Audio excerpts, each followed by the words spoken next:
Hello, Leos. Welcome to your mid-18th tarot reading. So, I'm getting the message very strongly for a lot of you for this month. I'm sensing that there is a situation where you feel like, if I just try and hard enough, if I just become very, very disciplined and, devoted to cause, then everything is going to come my way and everything will work out just fine. And I will, have that um, pot of gold at the end of the rainbow. So it seems to me like you're so single mindedly devoted to a cause where you feel like, the payout is going to be so great. And I feel that it's best to actually cut your losses. Okay. So there might be like a relationship that you're working so hard at just to maintain, and you're single handedly thinking to yourself that I can just do all of this on my own. But, innately, a relationship is all about give and take, and it's all about balance. So you want to make sure all of your energy is being directed in the right manner, and you're not wasting your energy pushing for a certain outcome when in fact it's pretty much a dead end. Okay, so just be very careful about that. um yes, hard work and dedication is very important in all sectors of our lives, but when you are the only one working for a communal cause, it's not fair. Okay, so just keep that into perspective as you progress through this. Yeah, I'm sensing it here with these cards. When you push through this month, I do feel some worries and anxieties coming through for you as well. So keep that in check as well. Let me see, where's that fear and anxieties, worries, or where they're coming from. I feel like it might be from the financial front. So it's kind of like waiting for, the end to come. It's like wanting to bypass all the steps in between and just waiting for the end to come, because I feel like a lot of you are waiting on a resolution, and because the resolution is not fast in coming, that you might be worried. And I feel like it's finance related as well. So let me get the outcome cards. Oh, there's a lot of cards that popped out. Okay, so there are two that popped out. I'm going to reshuffle this last section here. So sorry about that, Leos, but there are two cards. I don't know which one is which. So let's just see here. I need three more cards for the outcome. So what is in store? Okay, so we have Two of Wands.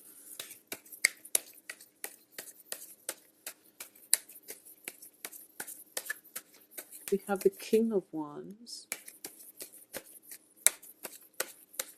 Okay, and the Five of Cups. Okay, so let's look at this spread here. I feel that, in the past position, we have the Page of Cups. And the Page of Cups usually indicates a very sincere love offer, but it is coming in from somebody who is potentially naive, who is not aware of whether or not they have the sustaining power in order to make the relationship work, whether the two people are even compatible enough to make the relationship work. Okay, so that's something that is coming through in the past, which has brought you to this present situation.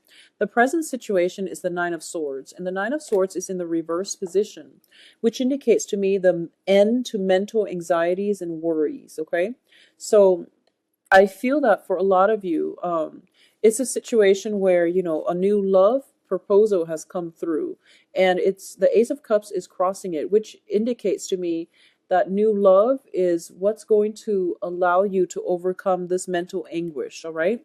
So a proposal has happened in the past, and this can be, yesterday, going back 3 months. But I do feel that this is something that is very new, and it has in your mind, you're conjuring up, all the potential that it can be. All right.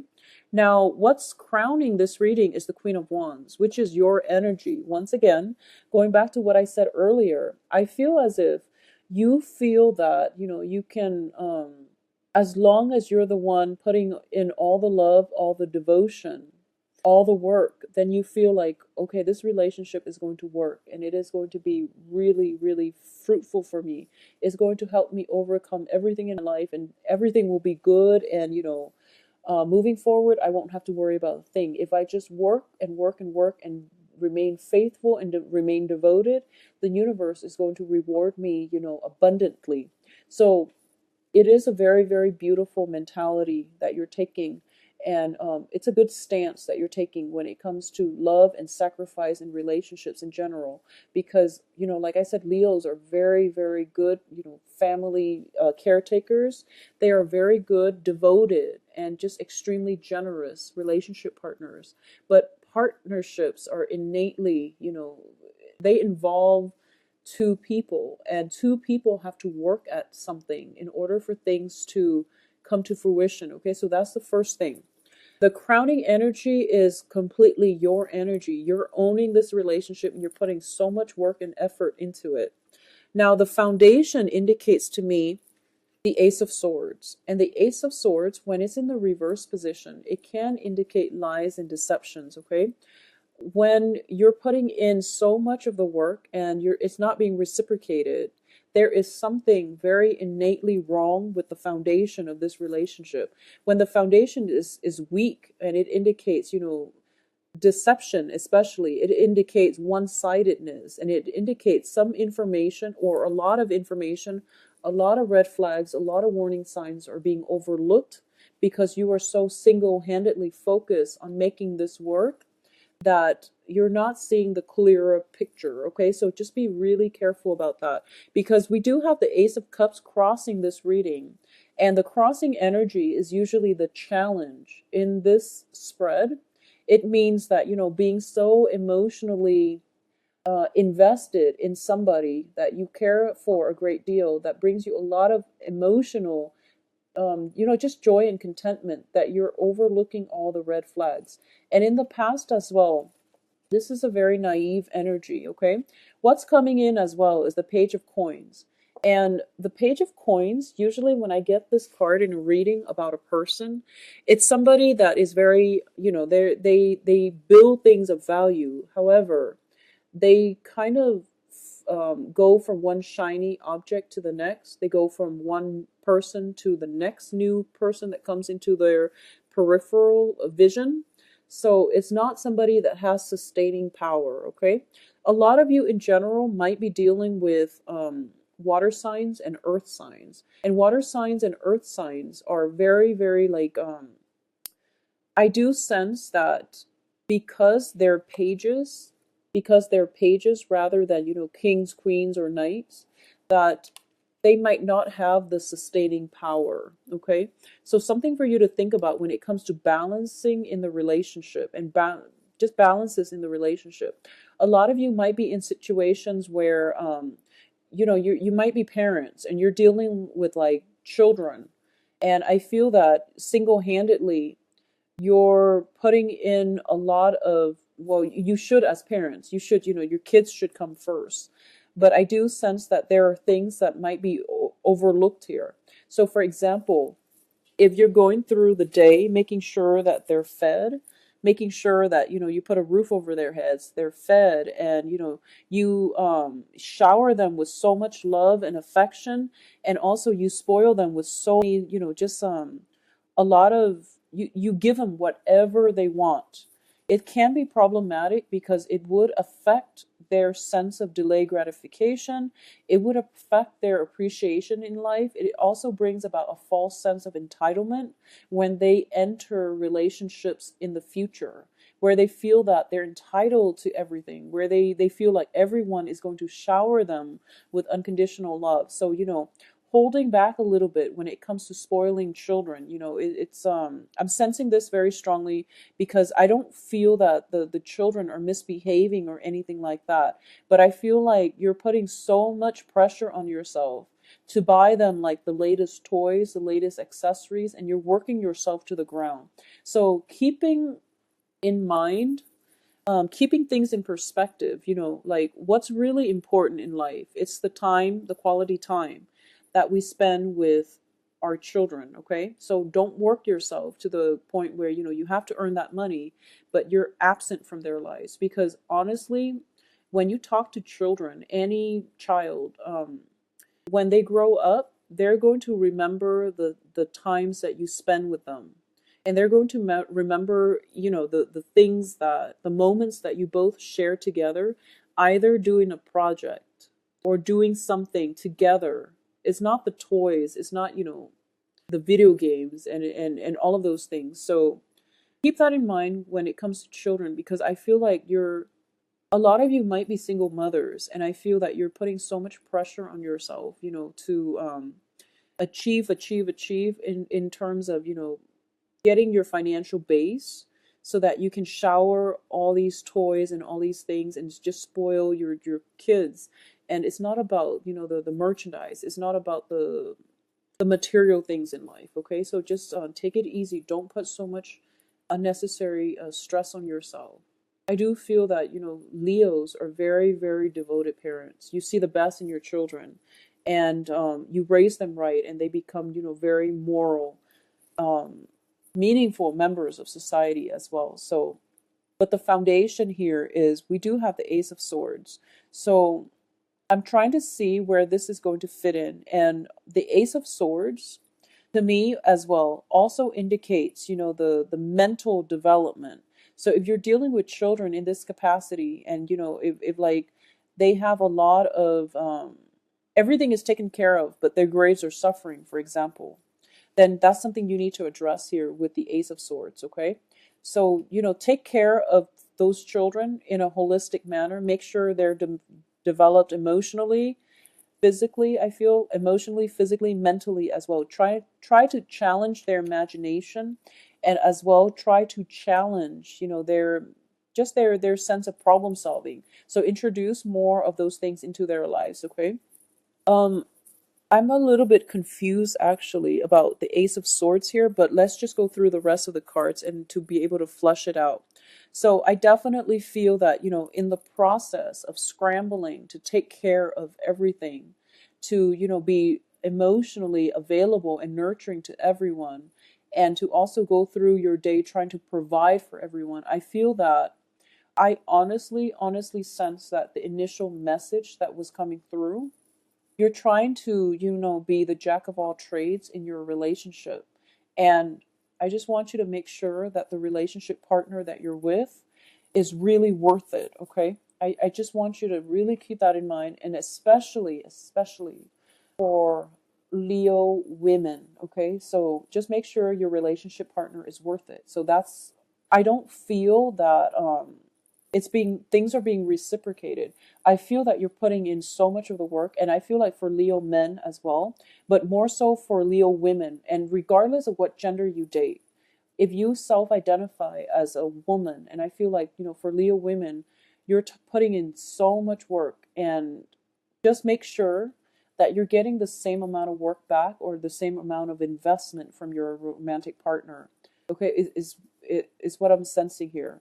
So the foundation to me indicates lies and deception. So that's why I'm bringing this up, because the advice here is the Three of Coins. And the Three of Coins is basically, in this situation, it can be a work deal that has gone wrong. It can be, in a situation where you're working so hard, and you're being, you're at that forefront where you're getting paid, and you're basically promised a promotion, 6 months down the line, a year down the line, and it never comes to fruition. So you're slaving away, and it, with this hope, this promise that you're going to get a better salary, you're going to get better compensation, and it never comes into the picture, because there's deception here.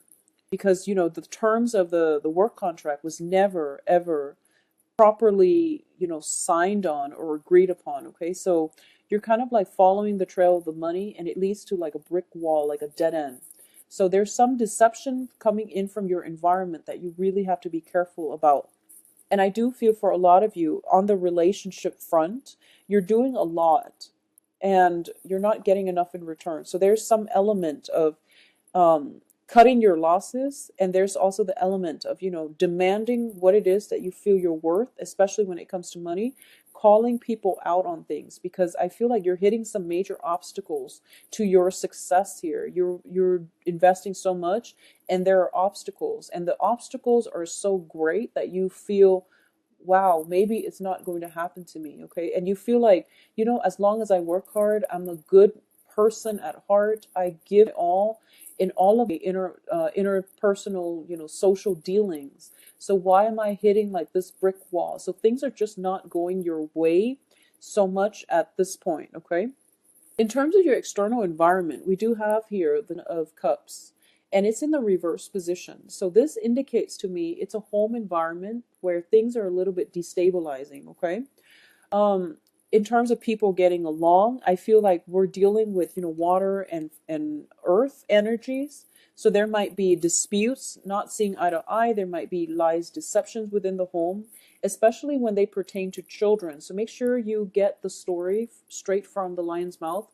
And that means, if someone has told you, oh, your child did this and this, and it's like coming in from an authority figure, you still have to get your child's point of view, okay? When it comes to any incidences, there are multiple sides to the story, so it's really important to get all the facts straight. So that's what I'm sensing here with your external environment. I do feel that, there are some blockages here that are preventing new opportunities from coming through. And I also feel that worries and anxieties could be brought in from other people around you as well, because the Ten of Cups is the dissatisfaction card. When it's in your external environment, it can be people coming in with their problems and their worries, and kind of like dumping their negative energies on you. And you're trying to be, the caretaker and the fairy godmother, and you're trying to soothe out everyone's problems and to help them thrive and prosper. So you have to draw back your energy a little bit and not let yourself be everybody's therapist, okay? Because they're dumping a lot of toxic energy on you, and they honestly should be a they should try to maintain boundaries with you. So if it's like a co-worker situation, revealing way too much of our personal lives is not a great way to be professional on the work front. So if you're caught in that situation where you're helping everybody else out at your own expense, it can be, you can land yourself in a situation where other people take advantage of your kindness. So just be careful about that, Leo. I do sense as well, the strong message is make sure that whoever that you're working so hard for deserves it. Okay. It's just a matter of reciprocity. Okay. In terms of your hopes and fears here, we do have the Nine of Wands. And the Nine of Wands is someone who is very, very much, they've been through a lot, and they're battle scarred, and now they have, insights about what they want from life. So through the process of trial and error and learning the hard way, this person has learned how to move forward in their lives in a way that is, more conducive for their own growth. So we have the tree in the middle, which indicates wisdom, okay? In the reverse position, this is basically not learning from those past mistakes and even allowing yourself to put yourselves in situations where you might potentially be taken advantage of, where you might be hurt. Okay, so be careful about this. Now, in terms of the outcome, we do have the Two of Wands. And the Two of Wands indicates to me a partnership. And when it's in the reverse position like this, it indicates a situation where a relationship is actually very, very difficult, where two people cannot work together, where two people are not meant to be. And instead of, difficult life circumstances holding them together or pulling them together or making the relationship come together or strengthening the bond, the life circumstances and the hardships are actually driving them apart, because they're not meant to be together in the first place. Okay, so this is greatly about a very one-sided relationship where one person expects the other person to accommodate them, to like make all the sacrifices, all the concessions, and they're not doing anything in return. And in terms of, for those of you specifically, dealing with another Leo, if you're dating another Leo, if you're dating another fire sign, and fire signs are another Leo, Sagittarius, or Aries, I do feel that, this is pretty much if you started dating a Leo, this is pretty much where, these problems, these imbalances are becoming apparent, okay? If you're dating other signs, I feel that there are, especially water signs and earth signs, Pisces, Cancer, Scorpio, and Taurus, Virgo, and Capricorn. I do sense that I feel like for a lot of you, imbalances in relationships are definitely going to come out, no matter who you're dating. And I do feel a lot of it has to do with the people that you're dating. They're not bad people, but I do feel that you're putting in way too much work and you're fighting so hard for this relationship because you're very devoted and you're very faithful, and you're trying to do things for everyone and you're trying to help everyone through all their problems because you're just very generous with your love and your time. And the other people are either not acknowledging it, not seeing it, or they're taking it for granted. So that's something that needs to be discussed in the relationship, because you're wearing yourself out and you're feeling very emotionally and spiritually drained as a result of working for everybody else and not having the time and the space for yourself, or not having the your cups refilled because you're just depleted. Okay, don't wear yourself out and don't wear yourself to the ground. So, in terms of the other outcomes that we have the King of Wands here. And the King of Wands is a very, very enthusiastic energy in this spread. So the next time that, the other person comes in and demands your attention and things like that, you want to take a step back and you want to really reserve the energy that is left over for yourself. So don't jump into, solving other people's problems, solving one project after the other, and especially cut your losses. Okay, the Five of Cups is greatly about cutting your losses, knowing how things are going to pan out and knowing when to cut your losses. This is not about, making sure that as long as I'm devoted, as long as I work hard, everything is going to pan out. Sometimes things are not meant to be, and if we are in it too deep, we talk ourselves into staying in it, because that initial investment of our time, of our energy, can never be regained. So this is more about cutting your losses, making sure the people are reciprocating, making sure they're worth it. Otherwise, cut your losses. Like I said, that initial loss of investment in time are things that we can never get back. So a lot of people rationalize and they tell themselves, I can push a little bit further because I've got nothing left to lose. Well, when you've got nothing left to lose and you're thinking to yourself that, this is like pretty much leading me to a dead end, just withdraw and wait and save yourself the time and the energy. Okay, so just really be methodical. Yeah, so this is why the Ace of Swords are coming through, because I feel as if you're operating more from the heart and you're not thinking logically about how realistic it is to achieve some type of goal here. So I feel like it can extend across, all sectors of your life. But in terms of just, rationally having a blueprint, laying it out, and, giving yourself a time frame. If this doesn't work by this specific date, I'm going to withdraw and cut my losses. That would be the best thing that you can ever do for you. So just making sure that things are feasible, doable, and even that they're worth your time. That's going to go a long way for you, especially for the next 2 weeks. Okay, Leos? I do wish you all the, try to relax for the next 2 weeks. Don't push so hard, okay? Make sure you give other people a chance to reciprocate, okay? So hold off on it just a little bit. If you like a private reading, please contact me at temperatestar@gmail.com, or you can schedule an appointment for yourself on the website, which can be found in the description box below. I do wish you all a wonderful, rest of teen. And I will see you back here in February. So hopefully this energy will clear itself out and we'll go from there.